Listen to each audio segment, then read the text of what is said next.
Three steps back, a lot of what's happening around the world seems like an attack on Christianity. Thanks to the neocon project, virtually the entire ancient Christian population of Iraq was eliminated. The U.S. government, under several presidents, has funded effectively the killing of Christians in Syria.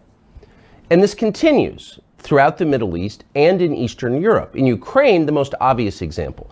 The Ukrainian government has now banned an entire Christian denomination, and virtually no one in the United States has said anything about it. We thought it would be worth learning more. Bob Amsterdam is an attorney representing that denomination. He joins us now. Mr. Amsterdam, thank you very much for coming on. Explain, if you would, to people who haven't been following this, what's the denomination, what's its status now, and why? The Ukrainian Orthodox Church is the home of Orthodoxy in Ukraine. It's been around for 1,000 years. 5 years ago, the Ukrainian government, in its wisdom, set up what is called an autocephalous church, an independent church, independent of any connection to Russian canons, and decided that that church should replace the spiritual home of Ukrainians.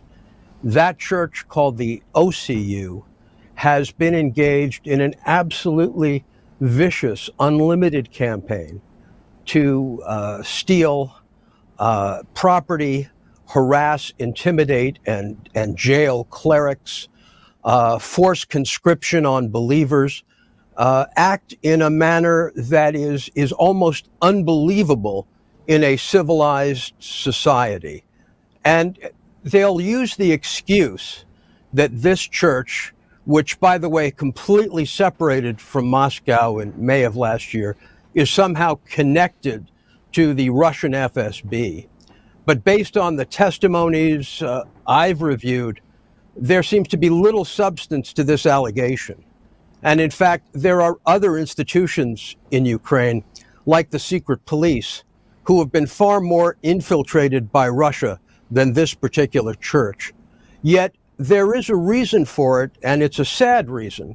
The politicians in Ukraine, including perhaps the president, want to take the populist vote of those behind this new church, and therefore feel it is in their political interests to destroy this ancient branch of Christianity.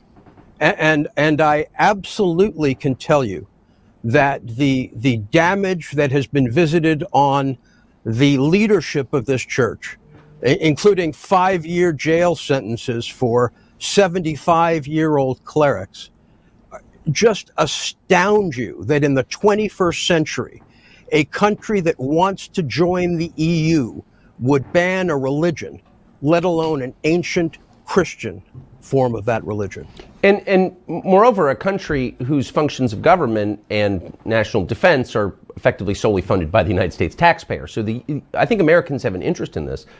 And if you ask Christian leaders in this country, and I have, shouldn't we be concerned when the Ukrainian government, which we're all for apparently, is banning a Christian denomination? They just say, well, no, they're not really Christians, they're Russian agents. If you could respond to that in a little more detail. You know, I'd be happy to, because firstly, I carry no water for Putin.